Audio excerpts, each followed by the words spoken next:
Hi guys, my name is Damira Gaskin, and this video is going to be about abnormal psychology. I'm just basically giving you guys my thoughts and my opinion on it. So first things first, I'm talking about the fairness problem, quote unquote. I want to discuss the part about the Chitlin test and the cultural bias was the most thought provoking for real, for real. To me, it was a wake up call that intelligence isn't universal or a fixed number is deeply tied to the world that you live in. And I mean that as like, if a test was like about a saucer and you've never seen one, does that make you less intelligent? Or does it just mean that the test had a specific and limited worldview? I feel like it just highlights that as I'm sorry, you can't just trust a score. You have to understand the human being behind and the score in the test you are taking as well. Now, and for number two, it was the power of simple tools. Um, the thing that stood out to me the most about that was the clock drawing test. It seems like it's so basic, like you just draw a circle, put the numbers in, but seeing how a simple task requires a complex symphony of brain functions, it's like it's very fascinating. It's a reminder that sometimes the most effective clinical tools aren't the $1 million ones, but a piece of paper and a pencil that hands in your hands over being overseen by a skilled observer. Can something so simple can be quite big. Another thing that stood out to me was the visual proof. This was the most impactful moment for me, for real, for real. The visual of the I'm sorry if I'm pronouncing it wrong, the Wechsler memory scale, I believe that's the name of it, the Wechsler memory scale drawings.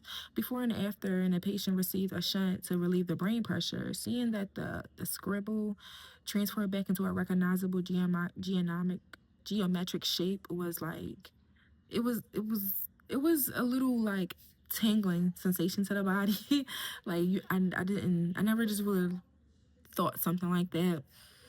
What else? It also like I feel like it bridges a gap between abstract mental health and like physical biology. I also feel like it proves that we can call behavior issues or memory loss. They often have a real physical root, and sometimes they can be fixed. Sometimes, they aren't.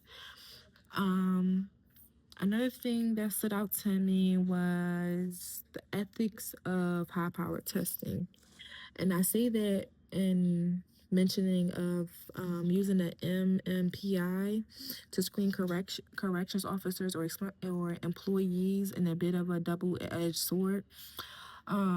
On one hand, you want hire people who stress jobs to be mentally stable. On the other hand, the lecture warns you that the data inappropriately can lead to legal issues. So like it definitely brings controversy is what I'm trying to say. It makes you realize that psychological testing isn't just an academic exercise. It has the power to decide who gets a job and how they're perceived by society. So, with that being said, my final thoughts is assessment isn't really about labeling people, it's about finding the right map to help them.